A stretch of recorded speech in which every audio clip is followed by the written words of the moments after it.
চলে যাচ্ছি আমি। খবরদার আমাকে আটকাতে আসবো না।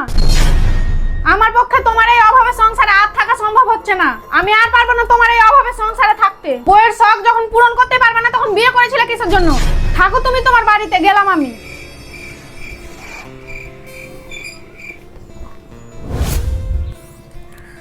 হ্যালো মা, আমি আর থাকতে পারছি না ওর সাথে, আমি চলে আসছি তোমার কাছে।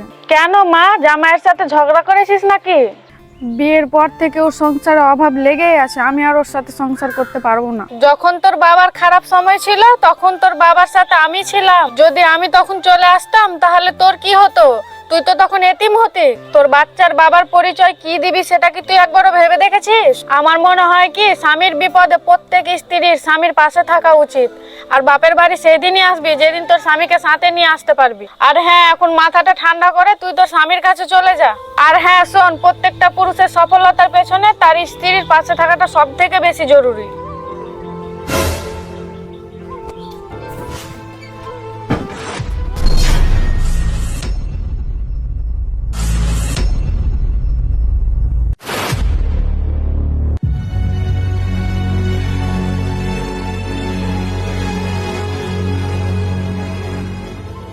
যেই নারী শূন্য পকেটে তার স্বামীর পাশে থাকে সেই নারী প্রকৃত স্ত্রী হওয়ার যোগ্যতা রাখে।